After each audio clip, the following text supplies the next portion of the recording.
Imagine your immune system misfiring so violently and with such relentless force that it doesn't just destroy the delicate lining of your intestines, it actually burns a hole completely through your bowel wall, seeking an escape route, and literally burrows a tunnel directly into your bladder. Yeah, it's a terrifying scenario. And it isn't a hypothetical horror story. That is the anatomical reality of severe Crohn disease. We are talking about a condition where the body's own defense mechanisms become this architect of profound internal destruction. It's a devastating level of friendly fire, really. Exactly. And because the destruction is so comprehensive, the medical response has to be equally sophisticated. You are looking at a lifelong systemic inflammatory battle. It demands an incredibly complex strategy involving targeted genetic therapies, aggressive surgical resets, and a complete lifestyle reconstruction. Right. So today, we are mapping out that entire battlefield. We're taking a comprehensive, granular deep dive into Crohn disease. It's a huge topic. It is. We are going to trace the entire clinical arc. We're starting from those incredibly frustrating, subtle, early symptoms, all the way through the labyrinth of modern diagnostics, the high-stakes pharmacology of immune suppression, the intense surgical interventions, and the reality of long-term maintenance. And we really have the best data to pull from today. We do. We are drawing the clinical data and the underlying pathophysiology directly from the latest clinical text on Crohn disease, which is published via Stat Pearls on the NCBI bookshelf. So this is the baseline understanding for the physicians who are actually treating the disease. It's the gold standard information. Okay, let's unpack this. To start, we really have to look at the architecture of the gut itself. Clinical consensus defines Crohn's as an immunologically mediated gastrointestinal disorder characterized by transmural inflammation. So let's break down the mechanics of that. What does that actually mean? Well, the word transmural is really the defining functional characteristic of this disease. I mean, the human gastrointestinal tract is essentially a sophisticated tube. Okay, tube. Yeah, and the wall of that tube is made up of distinct layers. So you have the innermost layer, which is the mucosa, and that is where the absorption happens. Beneath that is the submucosa, which houses blood vessels and nerves. Right, the plumbing and wiring. Exactly. Then you have the muscularis propria. Those are the thick muscle layers that push food along. And finally, the serosa, which is the outer wrapping of the whole thing. So there's a lot of depth there. Right. And in a condition like ulcerative colitis, for example, the immune attack is superficial. It generally only damages that top mucosal layer. But in Crohn disease, the inflammation is transmural. It burns through every single one of those layers, from the inner lining all the way to the outer wrapping. So it's basically a full thickness breach. It's like a pothole that goes through every single layer of a highway, not just a surface scratch. That is a perfect analogy. And the immune system is launching this full-thickness assault because of a catastrophic breakdown in communication. Normally, the gut is in a state of carefully managed tolerance. What do you mean by tolerance? Well, you have trillions of commensal bacteria, right? Your microbiome. They live in your intestines. Your immune cells are constantly sampling these bacteria, essentially checking their IDs and deciding to leave them alone. They realize they're the good guys. Right. But in Crohn disease, genetic susceptibilities like mutations in the NOD2 gene combine with environmental triggers. Suddenly, the immune system stops tolerating the normal microbiome. The macrophages and dendritic cells in the gut tissue start misidentifying harmless bacteria or even food particles as lethal pathogens. Oh, wow. So they just sound the alarm. A massive systemic alarm. They release an absolute cascade of inflammatory cytokines, which primarily drives what we call a Th1 and Th17 T-cell response. And those are the attack dogs of the immune system. Precisely. These specialized white blood cells flood the tissue, releasing toxins and enzymes meant to kill invading bacteria. But, there is no invader, so those enzymes just dissolve the patient's own tissue layer by layer. That's horrifying. It is. And uniquely, this rogue attack can happen anywhere, from the oral cavity all the way down to the perianal tissue. It is not confined to just the colon. But it does have a primary target, right? The clinical data shows it heavily favors the terminal ileum. That's the absolute end of the small intestine. And it also targets the proximal right colon. Yeah, that is the most classic presentation site. So if a patient is experiencing a full thickness destruction of that specific area, what is the physiological fallout? Like, what does the patient actually experience that drives them to an emergency room in the first place? Well, the hallmark presentation usually involves right lower quadrant abdominal pain, and that perfectly mirrors the anatomical location of the terminal ileum. You also see chronic diarrhea, significant unexplained weight loss, and this severe crushing fatigue. Let's look at the mechanisms driving those specific symptoms. Because, I mean, the diarrhea and the weight loss aren't just from a normal upset stomach. They are a direct mechanical consequence of destroying the mucosal architecture, right? Absolutely. The inside of the small intestine is built to maximize surface area for absorbing nutrients. It is lined with millions of microscopic, finger-like projections called villi. Kind of like the loops on a plush bath towel. Exactly like that. And at the base of these villi are deep valleys called the crypts of Crohn. These house the stem cells responsible for regenerating the entire gut lining, as well as specialized cells like Paneth cells that secrete antimicrobial proteins. Okay. When you have a transmural inflammatory fire, you completely obliterate that absorptive surface area. The villi are blunted or they are just destroyed entirely. Right, so if you flatten those loops on the towel, you can pour a gallon of water on it and it won't absorb a drop. If you destroy the metabolic surface area, the body physically cannot extract calories or proteins or fats from the food the patient is eating. Precisely. The food just passes through unabsorbed, and that leads to rapid, severe weight loss. The chronic diarrhea is driven by a few mechanisms as well. What are those? First, the intense inflammation causes the tissue to leak massive amounts of fluid and inflammatory, exudate directly into the bowel lumen. Second, because you are destroying the absorptive surface, you lose the ability to reabsorb water. So it's just a constant outward flow. Right. And third, if the terminal ileum is destroyed, you cannot reabsorb bile acids. Those bile acids spill into the colon, where they act as a severe chemical irritant, which triggers explosive, watery diarrhea. Wow. And what about the systemic symptoms, like the low-grade fevers and the absolute exhaustion? Where does that come from? That is basically the metabolic cost of the cytokine storm. The immune system requires a massive amount of caloric energy to sustain a transmural inflammatory attack. So it's burning energy to destroy itself. Literally. The body is cannibalizing its own energy reserves to fuel the destruction of its own bowel. The fever is driven by cytokines, specifically things like interleukin-1 and interleukin-6. They travel to the hypothalamus in the brain and physically reset the body's core temperature thermostat. Okay, so we have right lower quadrant pain, fever, nausea, elevated white blood count. Wait, if a 20-year-old walks into an ER with that exact clinical presentation, every doctor in the room is going to think they have acute appendicitis. They absolutely will. It mimics it perfectly. So how do doctors avoid accidentally rushing someone to surgery for an appendix removal when it's actually their first Crohn's flare? Because putting a Crohn's patient through an unnecessary surgery seems incredibly dangerous. It is a critical diagnostic crossroads. And historically, misdiagnosing terminal ileitis as appendicitis was actually very common. But today, the standard of care relies heavily on advanced, rapid cross-sectional imaging, specifically a CT scan of the abdomen and pelvis with intravenous contrast. What exactly is the radiologist looking for to differentiate the two on a screen? Well, on a CT scan, acute appendicitis shows a very clearly dilated, inflamed appendix, usually with stranding in the surrounding fat. But the adjacent terminal ileum looks relatively normal. Okay, and with Crohn's? In a Crohn disease presentation, the appendix might look perfectly healthy, or it might just be secondarily irritated. But the massive, glaring abnormality will be the terminal ileum itself. Because of the thickness? Yes. The radiologist will see profound bowel wall thickening. I mean, a normal bowel wall is paper thin. An inflamed Crohn's bowel wall can be a centimeter thick. And it intensely enhances with the IV contrast, surrounded by engorged blood vessels feeding the inflammation. We actually call it the comb sign because the hypervascularity looks like the teeth of a comb radiating toward the bowel. That's a great visual. So imaging is the immediate tiebreaker in the ER. But the clinical picture gets infinitely more complicated because this disease refuses to stay localized. It does. It spreads systemically. Right. The systemic inflammation spills over, causing extraintestinal manifestations. We are talking about gut inflammation literally causing your eyes to swell shut or your spine to fuse. What are the immunological bridge between the terminal ileum and, say, the joints in the spine? It comes down to a phenomenon called antigenic mimicry and shared molecular pathways.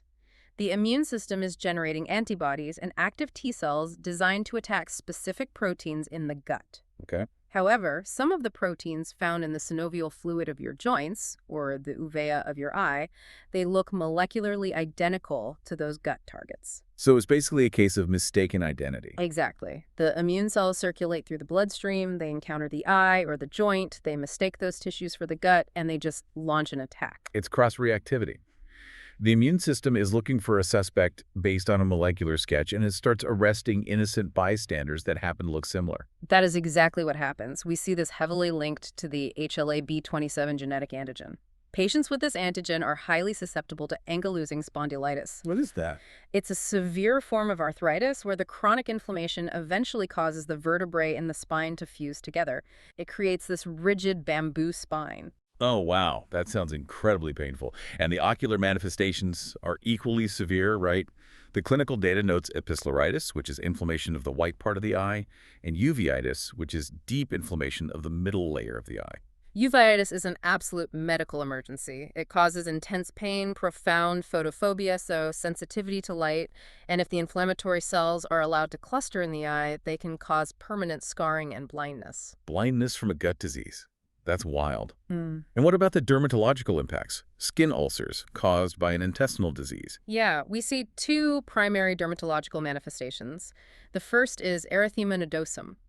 This presents as extremely tender, raised red nodules, usually on the anterior shins. Just on the legs, mostly. Mostly, yes. Yeah. This is essentially a localized inflammation of the subcutaneous fat cells. It's driven by circulating immune complexes from the gut depositing in the fat layers. It generally flares up when the bowel disease flares up. So it tracks with the gut inflammation. When the bowel calms down, the skin calms down. Precisely.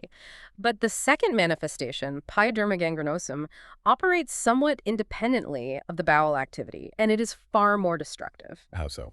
It often starts as a small, seemingly innocent pustule, perhaps at the site of a minor trauma like a needle prick. But because the immune system is primed for an exaggerated inflammatory response, that tiny pustule rapidly expands. It necrotizes the surrounding tissue and turns into a massive, deep, agonizingly painful ulcer with violaceous, undermined borders. The immune system essentially overreacts to a minor scratch by digging a crater into the skin. Yes. And the treatment for pyoderma gangrenosum is incredibly counterintuitive.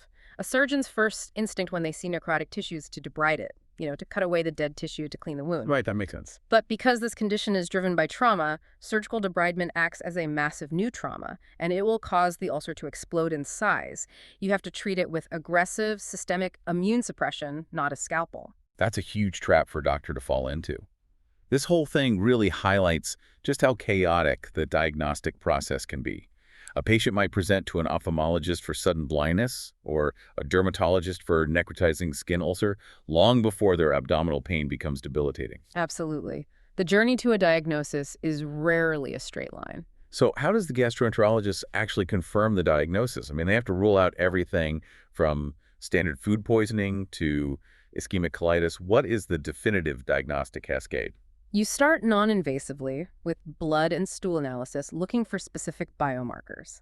In the blood, we check for acute phase reactants like C-reactive protein or CRP and the erythrocyte sedimentation rate, ESR. What do those tell you? Well, they are non-specific markers. They basically just tell us there is a high burden of systemic inflammation somewhere in the body. We also run a complete blood count to look for anemia. Anemia is incredibly common due to chronic microscopic blood loss from the ulcerated bowel or a failure to absorb iron. But those blood tests just say, the house is on fire. They don't tell you which room.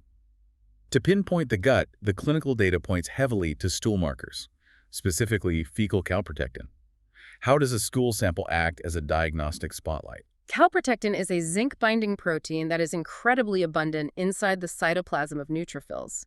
Neutrophils are the primary white blood cells involved in acute inflammation. Okay, so they're the first responders. Exactly. When you have active inflammation in the intestinal mucosa, neutrophils migrate out of the blood vessels, through the bowel wall, and into the intestinal lumen.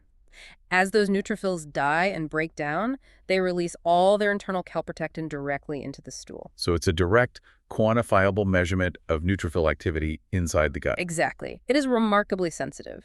A normal calprotectin level is usually under 50 micrograms per gram.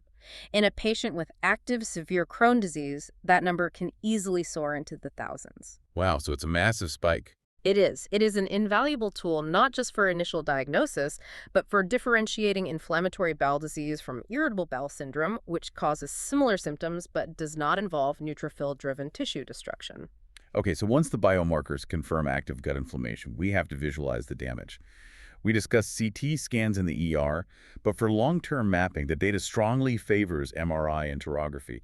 Why the shift to MRI? Two main reasons. First is safety. Crohn's patients are diagnosed young, often in their teens or 20s. If you track their disease with CT scans over a lifetime, you expose them to a massive cumulative dose of ionizing radiation. Right, which significantly increases their lifetime risk of radiation-induced malignancies. Exactly. MRI uses magnetic fields, not radiation. And the second reason? Superior soft tissue resolution. MRI enterography is incredibly adept at evaluating the deep bowel wall, the surrounding mesentery, and the pelvic floor. It is the absolute gold standard for mapping out complex fistulae and deep pelvic abscesses. How does the patient prepare for that? The radiologist administers an oral contrast to distend the bowel loops and then uses T2-weighted fluid-sensitive sequences and intravenous gadolinium to see exactly which segments of the bowel are actively inflamed and which segments are permanently scarred and fibrotic. But even with MRI, imaging only gives you shadows and contrasts, right? Right. To definitively lock in the diagnosis of Crohn's disease, you need tissue, you need the pathology. And that means inserting a camera. Yes, an ileocolonoscopy is the definitive diagnostic step. The gastroenterologist uses a flexible endoscope to visually inspect the mucosal lining of the colon and navigate through the ileocecal valve into the terminal ileum. And what they see in a Crohn's patient is highly characteristic. The clinical descriptions are really vivid. They talk about mucosal cobblestoning and skip lesions. Let's start with the cobblestoning. Explain the physical mechanics of that. So the transmural inflammation causes deep longitudinal and transverse linear ulcerations. They essentially crisscross each other, carving deep ravines into the bowel wall. The tissue left remaining between these intersecting ravines becomes massively swollen and edematous from the inflammation. So these islands of swollen, inflamed mucosa bulge upward. It creates an appearance that perfectly mimics an old, uneven cobblestone street. That's fascinating. Yeah. And the skip lesions refer to the patchy nature of the disease, right? Right. You can be looking at a severely ulcerated, bleeding segment of the colon, and then advance the scope an inch further and find a segment of perfectly pristine, healthy-looking mucosa, only to find another severe ulceration further down. So the disease literally skips over healthy parts. Yes. This is a crucial differentiating factor from ulcerative colitis. UC always starts in the rectum and moves proximally in a continuous, uninterrupted wave of inflammation. Good to know. So while the gastroenterologist is looking at this cobblestoning, they are taking physical biopsies to send to the pathologist. And the pathologist is looking for the absolute smoking gun of Crohn's disease, the non-caseating granuloma. What exactly is a granuloma at the cellular level? A granuloma is a highly organized, microscopic defensive structure built by the immune system. When macrophages encounter an antigen that they cannot break down or eliminate, whether that's a microscopic piece of a pathogen or, in this case, a misidentified commensal bacteria, they call in reinforcements. Like calling for backup. Exactly. A massive cluster of macrophages fuse together, forming these giant multinucleated cells, and they surround the perceived threat, physically walling it off from the rest of the body. A collar of lymphocytes then surrounds that cluster to stabilize the wall. It's essentially the immune system building a cellular prison around a target it can't kill. That's a perfect description. And we specify that it is non-caseating. Caseating means cheese-like, which refers to the necrotic, dead core you see in the granulomas caused by tuberculosis. Oh, I see. Right. Crohn's granulomas do not have that dead necrotic center. If a pathologist sees non-caseating granulomas deep in the submucosa, the diagnosis of Crohn's disease is definitively confirmed. What happens if the standard colonoscopy and upper endoscopy are clear, but the patient is still exhibiting all the symptoms and their calprotectin is high?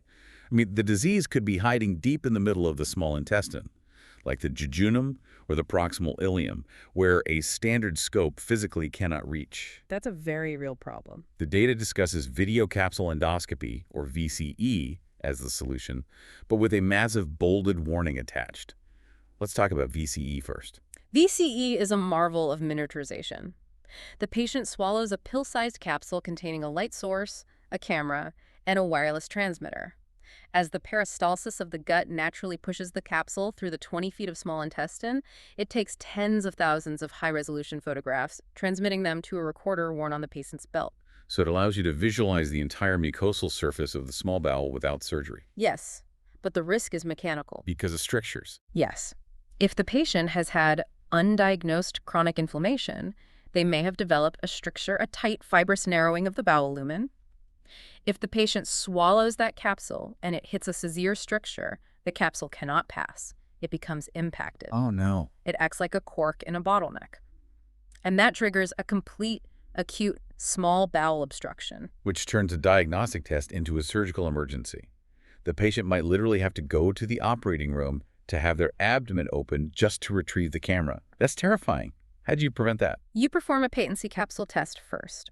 The patient swallows a dummy capsule made of barium and a biodegradable polymer. It's the exact same size as the real camera. And if it gets stuck? If it gets stuck at a stricture, the biodegradable material simply dissolves after about 30 hours, and the fragments pass harmlessly. We track it with an X-ray.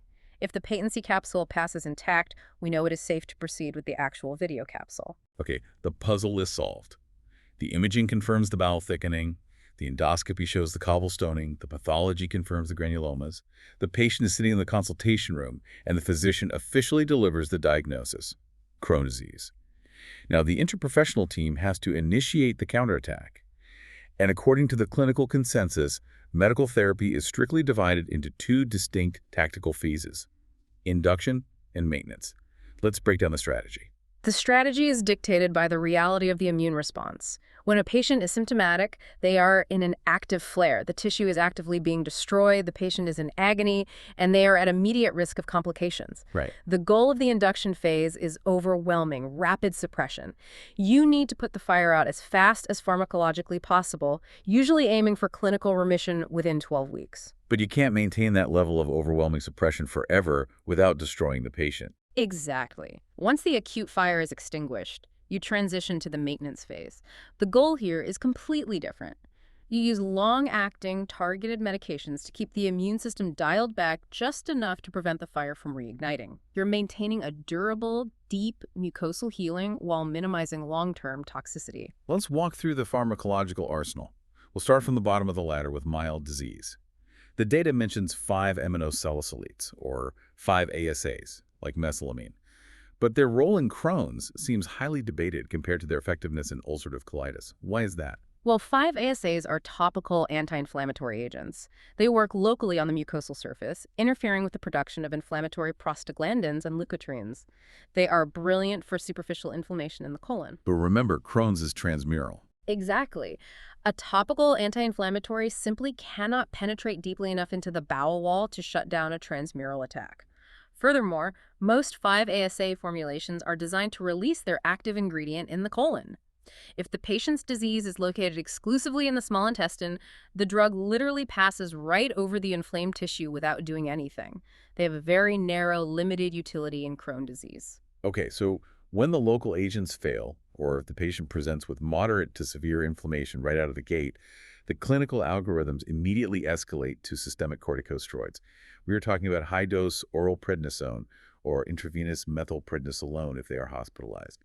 How do steroids act as the ultimate fire extinguisher? Corticosteroids are blunt force instruments. They are synthetic analogs of the cortisol naturally produced by your adrenal glands, and they operate on a genomic level. Wait, a genomics level? How does that work? The steroid molecule physically enters the cytoplasm of the immune cell, binds to a glucocorticoid receptor, and travels directly into the nucleus of the cell. Once inside the nucleus, it binds to the DNA and actively represses the transcription of major inflammatory genes. Specifically, it downregulates NF-kappa B, which is the master switch for the inflammatory cytokine cascade. It doesn't just block the signal. It goes into the immune cell's control room and literally rips the wiring out of the wall. That's exactly it. It is profound, rapid, and indiscriminate suppression. Within days, the cytokine storm halts, the swelling decreases, the diarrhea improves, and the patient feels a massive surge in energy. Corticosteroids are incredibly effective at inducing remission. But the clinical data attaches a massive, unequivocal caveat here. Corticosteroids are strictly for induction. They're absolutely never to be used as a long-term maintenance therapy. Why? The toxicity profile of chronic corticosteroid use is catastrophic. Because they operate on a genomic level across the entire body, they disrupt multiple physiological systems. They inhibit the function of osteoblasts, the cells that build bone, while accelerating the cells that break down bone. So it destroys the skeleton. Yes. This leads to rapid, severe osteoporosis. Patients can suffer spontaneous vertebral compression fractures. They also compromise the microvascular blood supply to the bone marrow, leading to osteonecrosis, particularly in the femoral head. Meaning the bone tissue in the hip joint literally suffocates and dies.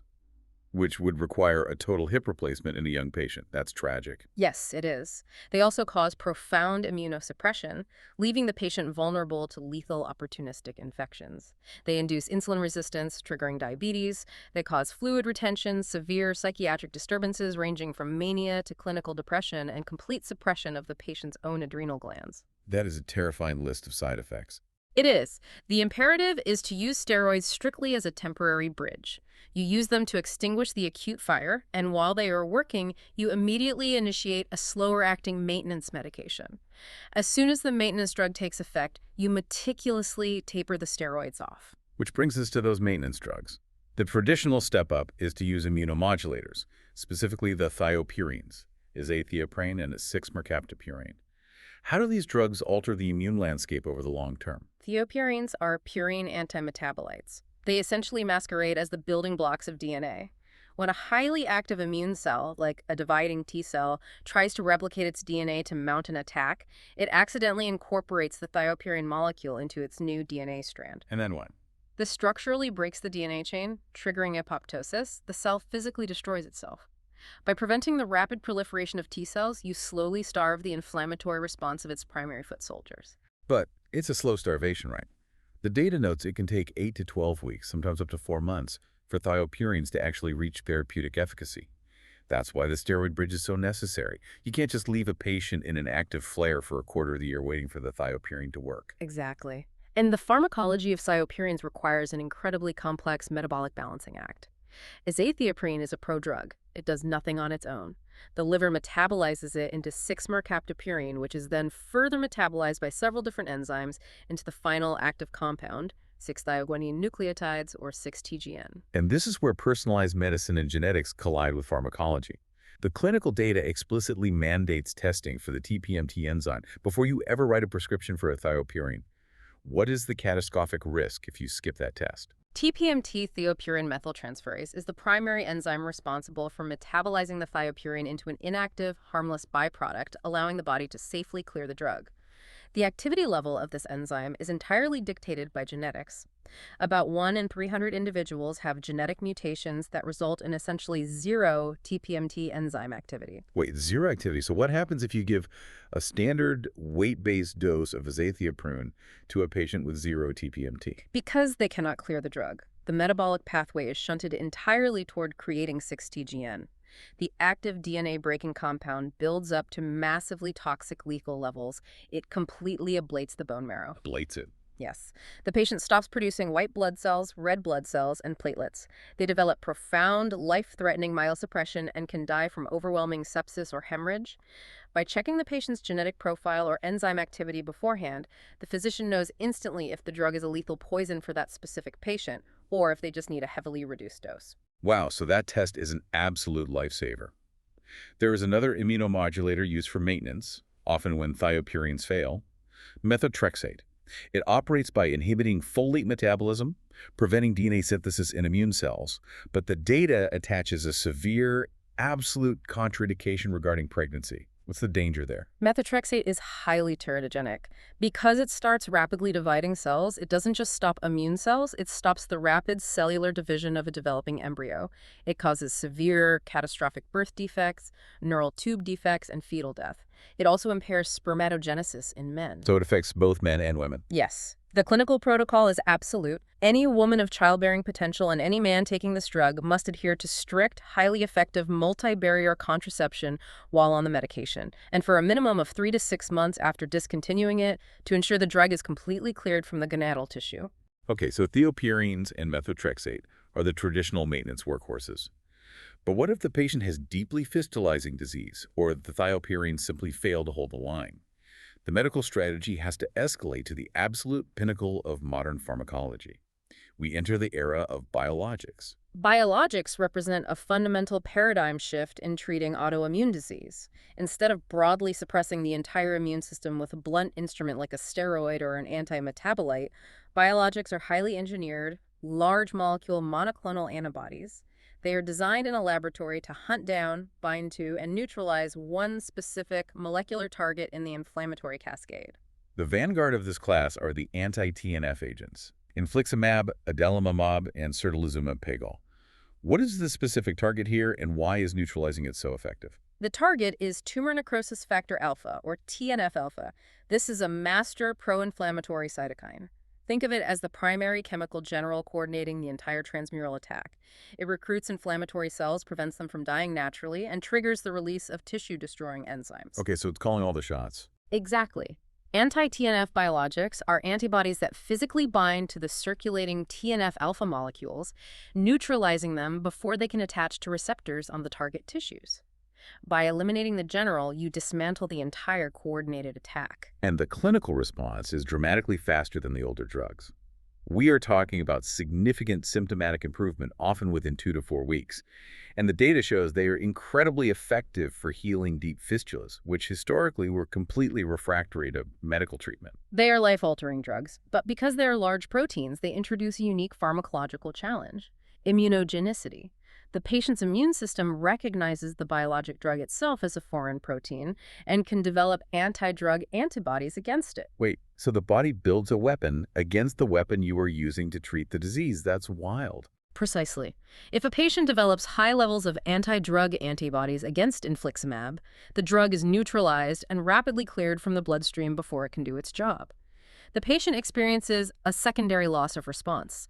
The drug that was working perfectly suddenly stops working, and they flare. How do you stop that from happening? To combat this, we utilize therapeutic drug monitoring. We're constantly checking the trough levels of the drug in the blood and measuring for those anti-drug antibodies. We adjust the dose or switch classes before the response is completely lost. Often, we add a low dose of an immunomodulator, like methotrexate, simply to suppress the formation of those anti-drug antibodies, which protects the biologic. Here's where it gets really interesting, though. If we are carpet bombing the TNF-alpha pathway, which is a master coordinator of the immune system, are we leaving the front door wide open for opportunistic infections? How is neutralizing the body's primary defense general a viable, safe trade-off? It is a calculated high-wire act. You are intentionally lowering the shields. By neutralizing TNF-alpha, you significantly impair the immune system's ability to form granulomas and fight off intracellular pathogens. This brings us to a critical, non-negotiable step before any biologic therapy begins: the infectious disease screening protocol. We must aggressively screen for latent tuberculosis. Why tuberculosis specifically? Because a massive portion of the global population has been exposed to TB at some point in their lives. Often, a healthy immune system fights off the initial infection by building a granuloma, a calcified wall around the TB bacteria in the lungs, trapping it in a dormant state. This is latent TB. Okay, and how does the drug affect that? Well, TNF-alpha is the structural glue that holds that granuloma wall together. If you administer infliximab and neutralize the TNF-alpha, the wall instantly crumbles. The dormant bacteria break out, replicate wildly, and the patient develops disseminated, lethal miliary tuberculosis. You must test for latent TB, and if it is positive, you must fully treat and eradicate it with months of antibiotics before you can safely start the biologic. That is a massive hidden danger. You also have to screen for hepatitis B, because immunosuppression can cause massive viral reactivation, leading to fulminant liver failure. But researchers realized that knocking out the entire systemic TNF pathway carried significant risks. So they went back to the lab and developed a way to suppress the immune system only in the gut. This is the leukocyte trafficking agent class, specifically vidofludimus. The mechanism here is absolutely fascinating. It's essentially targeted immunological traffic control, isn't it? It is a masterpiece of precision engineering. To understand it, you must understand how a white blood cell, a leukocyte, knows it needs to leave the bloodstream and enter the gut tissue to cause inflammation. It relies on a molecular lock and key system. How does that lock and key work? The endothelial cells lining the blood vessels in the gut display a specific receptor called MAdCAM1. Circulating T cells carry a specific integrin on their surface called alpha-4 beta-7. So it's like a VIP pass. Think of the gut as an exclusive nightclub. The T cells are the rowdy patrons looking for a fight. If they want to enter the gut tissue, they have to present the alpha-4 beta-7 VIP pass to the MAdCAM1 bouncer at the door. That is exactly how it functions. Vedolizumab is a monoclonal antibody that specifically binds to and blocks the alpha-4 beta-7 integrin on the surface of the T cell. It basically confiscates the VIP pass. So the rowdy T cells circulate through the blood, they try to enter the gut, the bouncer denies them entry, and they just float away. Crucially, because that specific MAdCAM1 receptor is expressed almost exclusively in the gastrointestinal tract, vedolizumab only prevents T cells from entering the gut. It does not stop T cells from entering the lungs to fight pneumonia, or the skin to fight a staph infection, or the brain to fight a virus. It provides gut-selective immunosuppression, which profoundly reduces the systemic infectious risks associated with anti-TNF therapy. That is an incredible clinical advantage. What are the other targets? The clinical algorithms have recently introduced IL-12/23 inhibitors like ustekinumab and risankizumab. What pathway are they disrupting? They target specific interleukins IL-12 and IL-23, which are signaling molecules upstream of the TNF cascade. These interleukins are responsible for triggering naive T cells to differentiate into the highly inflammatory Th1 and Th17 cells that drive Crohn disease. So you stop them before they even become attack cells. Yes. Ustekinumab binds to the P40 protein subunit shared by both IL-12 and IL-23, neutralizing them both. Risankizumab is even more targeted. It binds specifically to the P19 subunit unique to IL-23, taking out the primary driver of the Th17 response while leaving other immune pathways intact. They are highly effective, especially in patients who have already failed anti-TNF therapy. And finally, we have the newest entry, which changes the delivery mechanism entirely. Upadacitinib. It's not a large molecule biologic antibody that has to be infused. It's a small molecule drug taken as a daily pill. It belongs to the class of JK inhibitors. Yes, Janus kinase inhibitors. Instead of floating in the bloodstream trying to intercept cytokines, small molecule drugs are tiny enough to actually cross the cell membrane and enter the cytoplasm of the immune cell. Once they're inside, what do? Once inside, upadacitinib specifically binds to the JAK1 enzyme. This enzyme is responsible for taking the inflammatory signal from the receptor on the outside of the cell and transmitting it down to the nucleus to trigger the inflammatory cascade, the JAK-STAT pathway. By blocking the enzyme, you sever the communication line. The cell receives the inflammatory signal from the outside, but it cannot process it. It works remarkably fast, but the clinical data flags a very specific, unique risk profile for J inhibitors. A significant increase in the reactivation of the varicella-zoster virus, which causes shingles. Why is that? Because the JAK-STAT pathway is heavily involved in the body's antiviral defense mechanisms. Inhibiting it allows dormant viruses to reactivate. A severe shingles outbreak is agonizing and can cause permanent nerve damage. Therefore, the clinical mandate is that every patient must receive the recombinant zoster vaccine to boost their immunity before they initiate therapy with upadacitinib. So the gastroenterologist has this incredible high-tech arsenal. They find the right drug, they optimize the dose using therapeutic drug monitoring, they heal the mucosa, and the fecal calprotectin drops to normal. The patient feels amazing. But we have to confront the dark reality of this chronicity. No matter how precise these biological strikes are, Crohn disease is relentless. Over a span of 20 years, despite the best medical therapy, the clinical data states that approximately 50% of patients will develop catastrophic structural complications that medicine simply cannot fix. The tissue physically changes. And this transition marks the point of no return for medical management. When inflammation is chronic, a relentless cycle of deep tissue destruction followed by frantic healing, the body relies on fibroblasts to repair the damage. Fibroblasts lay down collagen to patch the holes. Right. But over years of recurrent transmural injury, this fibrogenesis goes into overdrive. The fibroblasts lay down thick, rigid, disorganized layers of collagen. This replaces the flexible, muscular bowel wall with dense, calcified scar tissue. So the tissue loses its elasticity entirely. It turns from a flexible tube into a rigid, narrowing pipe. This is the definition of a stricture, right? Exactly. And a severe stricture acts as a mechanical roadblock. The lumen of the intestine narrows to the width of a pencil or even a pinpoint. Solid food simply cannot pass through. That sounds unimaginably painful. It is. The bowel upstream of the stricture desperately spasms, trying to push the food against a brick wall, causing excruciating colicky abdominal pain. Eventually, it completely blocks, resulting in a bowel obstruction. The patient begins vomiting fecal matter, the bowel massively dilates, and if it perforates, it dumps lethal bacteria into the abdominal cavity. It becomes an immediate surgical rescue mission. You can't inject a biologic to dissolve a calcified wall of scar tissue. The surgeon has to physically intervene. What are the surgical options for a stricture? If the stricture is short, usually less than 5 centimeters, and the patient doesn't have deep ulcers nearby, a gastroenterologist might attempt endoscopic balloon dilation. They pass a scope down, insert a deflated balloon into the narrow stricture, and inflate it to high pressure. They are physically tearing the scar tissue to stretch the opening. It is minimally invasive, but it is often temporary. The scar tissue frequently reforms. If the balloon fails, or the stricture is a foot long, the surgeon has to open the abdomen. The clinical priority is preserving as much bowel length as possible to prevent malabsorption, so they utilize stricturoplasties. What exactly is that? A strictureplasty is a highly elegant technique. Instead of removing the diseased segment, the surgeon slices the bowel open lengthwise, directly through the stricture, and then sews it back together crosswise.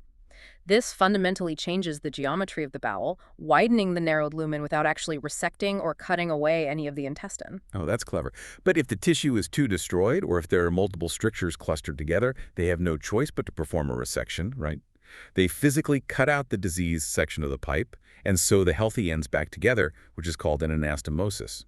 Strictures are mechanical blockages, but the transmural nature of the inflammation causes an entirely different, far more complex complication. When the inflammation burns completely through the wall, it creates fistulae. How does a fistula form? The pathophysiology of a fistula is driven by a process called epithelial to mesenchymal transition. Deep transmural ulcers penetrate the serosa. The localized inflammation recruits matrix metalloproteinases enzymes that aggressively break down tissue matrices. Driven by the pressure inside the obstructed bowel, this inflammatory necrosis literally bores a physical, epithelialized tunnel outward, seeking any adjacent structure to decompress the pressure and infection. It is the body frantically trying to build a pressure relief valve, regardless of the anatomical consequences. If that tunnel hits another loop of bowel, you have an enteroenteric fistula. The food bypasses meters of absorptive intestine, leading to instant malnutrition. We discussed earlier the enterovesicular fistulas, where the tunnel connects the colon directly to the bladder. The clinical presentation of that is chilling. It really is. Patients present with pneumaturia, which is actively passing gas through their urethra during urination, and fecaluria, where fecal matter is visibly present in the urine. It causes intractable, severe, recurrent urinary tract infections that can ascend to the kidneys and cause urosepsis. And the intercutaneous fistulae. The tunnel breaches the abdominal wall, surfacing on the skin. The patient is literally leaking highly acidic, enzymatic digestive fluid directly onto their abdomen. That severely burns the skin and causes profound fluid and electrolyte loss. How does a surgeon possibly fix a network of infected tunnels deep inside the pelvis? It is arguably the most challenging scenario in colorectal surgery. You cannot simply stitch a fistula shut. The chronic inflammation will instantly tear the stitches out, and sealing an infected tunnel will just cause a massive pressurized abscess to form, which can be fatal. The immediate surgical goal is source control. The surgeon will often perform an examination under anesthesia and place a seton. A seton. It sounds simple, but the mechanics are crucial. What is it? It is essentially a piece of silastic surgical thread or a rubber band. The surgeon threads it through the fistula opening in the skin or adjacent organ, traces the tunnel all the way back into the bowel, and ties it into a continuous loop. The seton acts as a wick. Oh, wick. Okay, so it keeps it open. Yes, it physically prevents the outer skin from healing over, ensuring that the inflammatory fluid and pus continuously drain outward. This prevents a pressurized abscess from forming deep in the pelvic floor. So it keeps the wound open and draining. And while the seton handles the mechanical drainage, the medical team launches a massive pharmacological assault. The clinical guidelines strongly advocate for combination therapy. Blast the infection with antibiotics like ciprofloxacin or metronidazole to sterilize the tract, while simultaneously hitting the patient with a high-dose biologic like infliximab to shut down the underlying immune engine driving the tissue destruction. Exactly. And only once the local infection is cleared and the mucosal inflammation is deep in remission can the surgeon attempt definitive closure. They might remove the diseased section of bowel feeding the fistula or use advanced techniques like mucosal advancement flaps where they pull healthy tissue over the internal opening of the fistula to plug the hole. There are also promising clinical trials injecting specialized mesenchymal stem cells directly into the fistula tract to forcefully stimulate healthy tissue regeneration and closure. Let's talk about the most severe consequence of chronic unchecked inflammation. When you have a mucosal lining that is constantly being destroyed and constantly replicating to heal itself in a highly toxic oxidative environment, you are mathematically increasing the chance of a genetic replication error. You are inviting cancer. Chronic inflammation is the primary catalyst for carcinogenesis in the gastrointestinal tract. If a patient has long-standing Crohn colitis, meaning the disease involves the colon, their risk of developing metachronous colorectal cancer skyrockets. The constant cellular turnover in the presence of inflammatory cytokines leads to DNA damage, specific mutations in tumor suppressor genes like p53, and the development of cellular dysplasia. Dysplasia is the precancerous cellular abnormality. This is why strict adherence to surveillance colonoscopies every 1 to 3 years is absolutely mandatory. If the gastroenterologist is doing a biopsy and the pathologist flags high-grade dysplasia in the setting of Crohn's, the surgical response is immediate and absolute. What do? It mandates radical surgical intervention. You cannot simply perform a localized polypectomy or a segmental resection like you might in a patient without Crohn disease. Because the entire colon has been subjected to the same inflammatory field defect, the risk of multifocal cancer developing simultaneously in multiple different areas of the colon is unacceptably high. The American Society of Colon and Rectal Surgeons guidelines strongly recommend a total proctocolectomy. So the complete permanent removal of the entire large intestine and the rectum. It is a life-altering surgery. The patient is left with a permanent end ileostomy. The end of the small intestine is brought through the abdominal wall, and the patient empties their digestive waste into an external stoma bag for the rest of their life. It removes the cancer risk, but it requires a massive psychosocial adjustment. But whether the surgery is a stricturoplasty, a resection for a fistula, or a colectomy, we must confront the most devastating clinical reality outlined in the data. The surgery is not a cure. The surgeon removes the stricture, creates a beautiful, perfectly sutured anastomosis connecting the healthy bowel ends. The patient wakes up feeling cured. But the data shows that within 1 year, up to 90% of patients will have endoscopic evidence of disease recurrence precisely at the site of the new surgical connection. Why exactly there? This is the cruelest phenomenon of Crohn disease.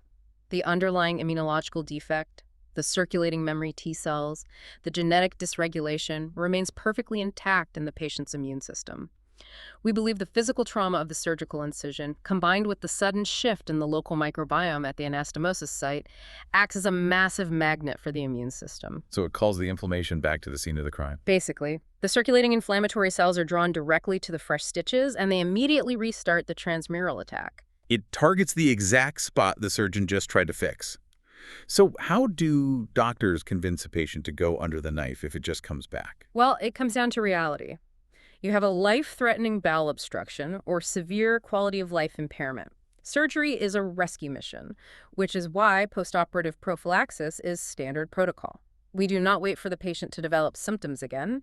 Usually within 2 to 4 weeks post-surgery, the patient is placed right back on a biologic medication. Just hit it right away. Exactly.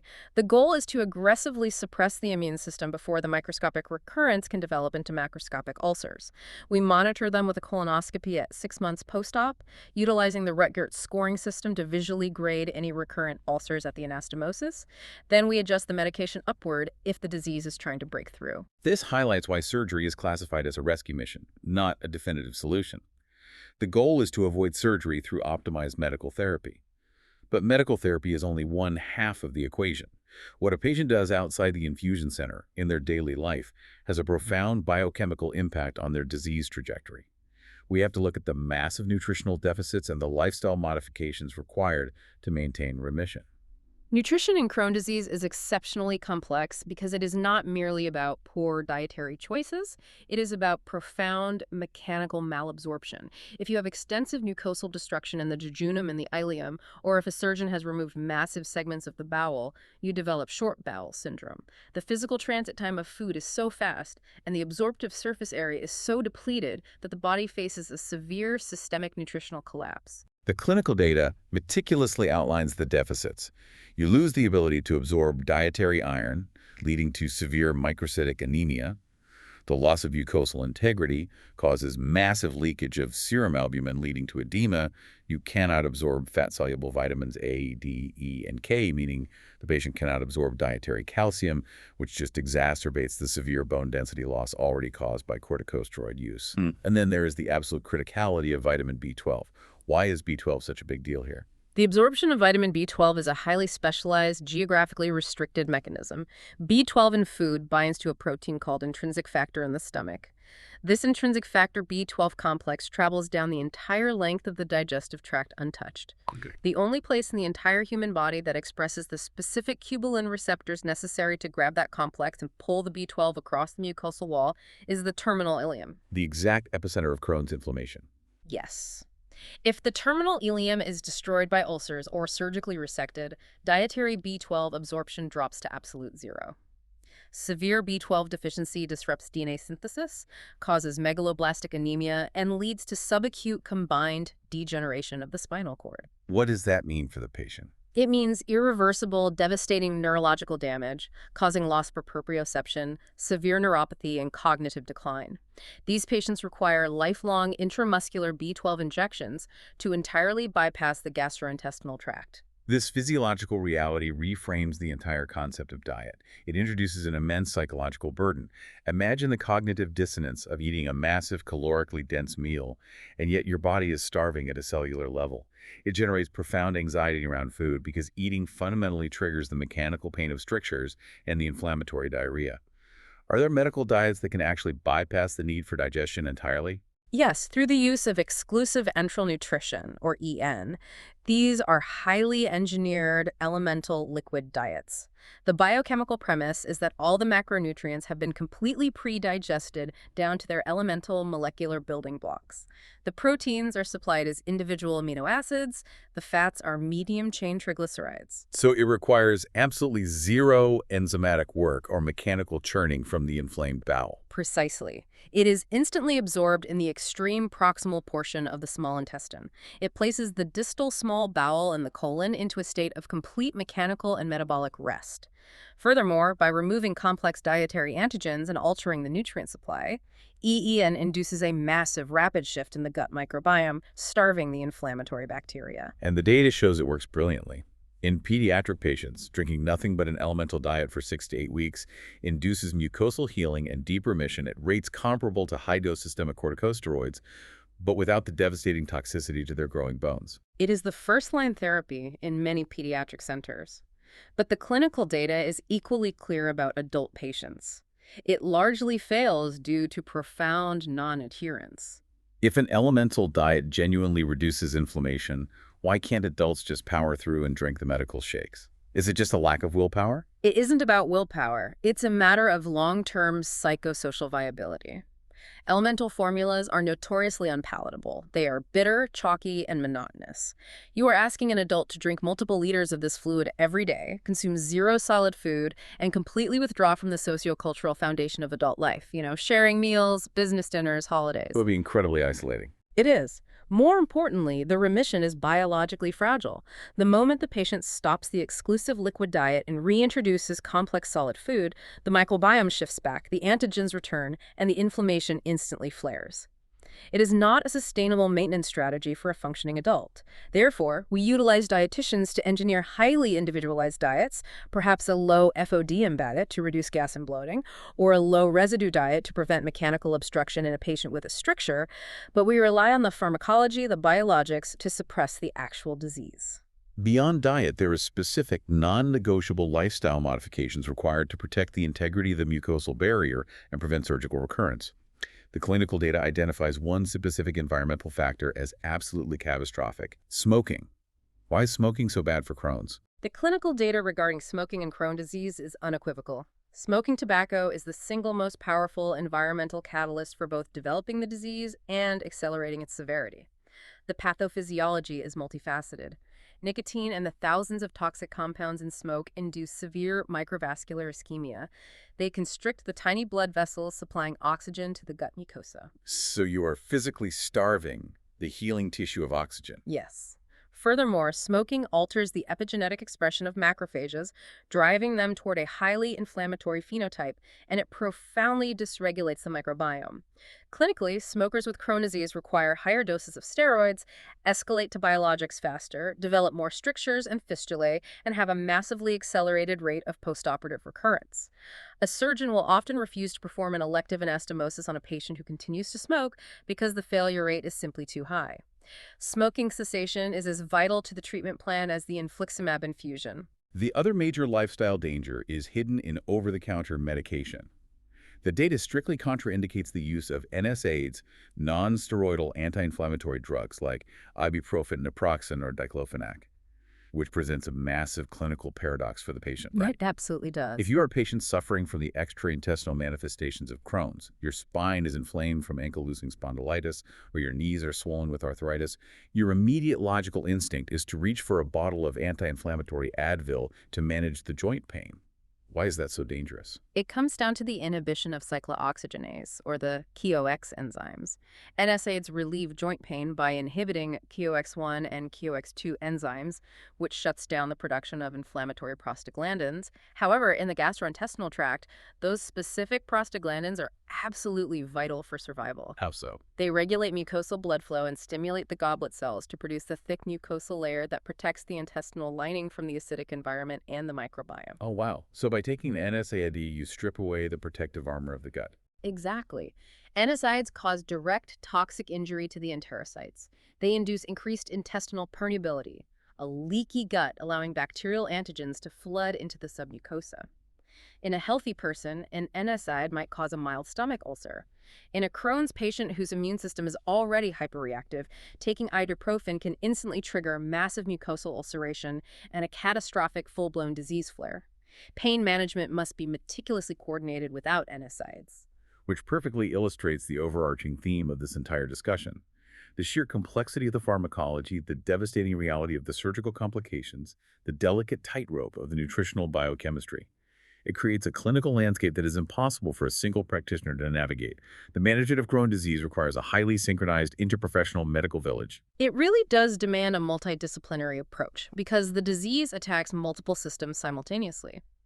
The gastroenterologist serves as the central strategist, interpreting the endoscopy, monitoring the calprotectin, and managing the biologics.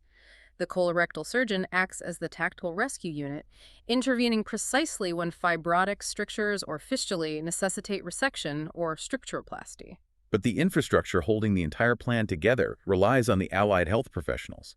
The clinical pharmacist is vital. With the immense complexity of therapeutic drug monitoring, optimizing the trough levels of infliximab, verifying the genetic TPMT enzyme pathways before dispensing thiopurines, and constantly auditing for severe drug interactions or contraindicated live vaccines, the pharmacist prevents lethal iatrogenic errors. The specialized gastrointestinal dietitian is equally crucial. They are responsible for mapping out the metabolic rescue plans, calculating specific macronutrient and micronutrient requirements, managing the administration of enteral formulas, and navigating the profound complexities of short bowel syndrome to keep the patient physically sustained. And the clinical data highlights the absolute necessity of integrating mental health providers, psychologists, and psychiatrists directly into the core care team. The psychosocial burden of this disease is staggering. We must acknowledge the gut-brain axis. The gastrointestinal tract and the brain are intimately connected via the vagus nerve and complex neuroendocrine signaling. Chronic inflammation in the gut directly alters neurochemistry, driving higher rates of clinical depression and severe anxiety. Furthermore, the patient is dealing with visceral hypersensitivity, chronic abdominal agony, the profound indignity and urgency of severe diarrhea, and the intense body image trauma of potentially requiring a permanent ostomy bag. So, with so many cooks in the kitchen, who is actually in charge of the patient's day-to-day reality? If they are depressed, the whole plan falls apart, right? Precisely. If the patient is suffering from unmanaged severe clinical depression, the entire highly engineered medical strategy collapses. A depressed patient is far less likely to adhere to their complex biologic infusion schedule or maintain their strict dietary requirements. If their mental health fails, their medication adherence fails, and the transmural inflammation reigns supreme.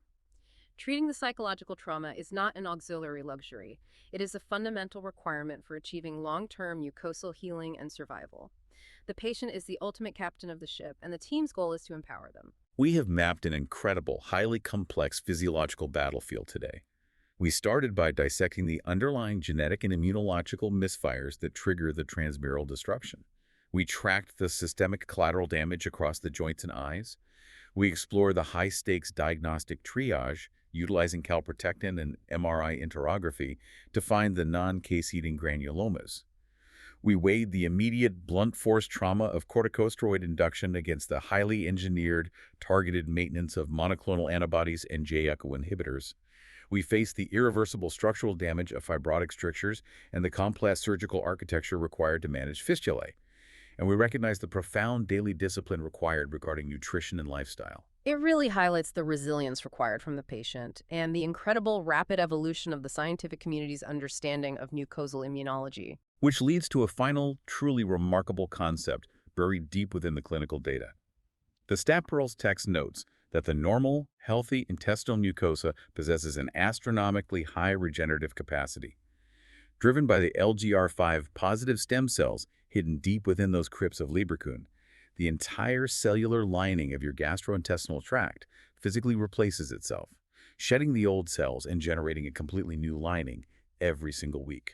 It is the most highly regenerative, metabolically active tissue engine in the human body. So, if the body already possesses the blueprint to completely rebuild the gut from scratch every 7 days, could the true future of Crohn's therapy shift away from pharmacology? Instead of constantly inventing new, dangerous ways to suppress and paralyze the immune system, could the next frontier lie in regenerative medicine? Could we find a way to manipulate those stem cells to supercharge the gut's inherent regenerative engine, allowing it to simply outpace and out-heal the inflammatory destruction? That represents the ultimate paradigm shift. Moving from the management of immunological destruction to the mastery of targeted tissue regeneration. It is the exact kind of frontier thinking that will eventually relegate this disease to the history books. On exploring those frontiers, unpacking the mechanics of the human body and the strategies we use to save it is exactly why we do these deep dives. To the listeners, thank you for joining us on this incredibly dense analytical journey today. Keep exploring the mechanisms, keep questioning the clinical data, and we will see you on the next deep dive.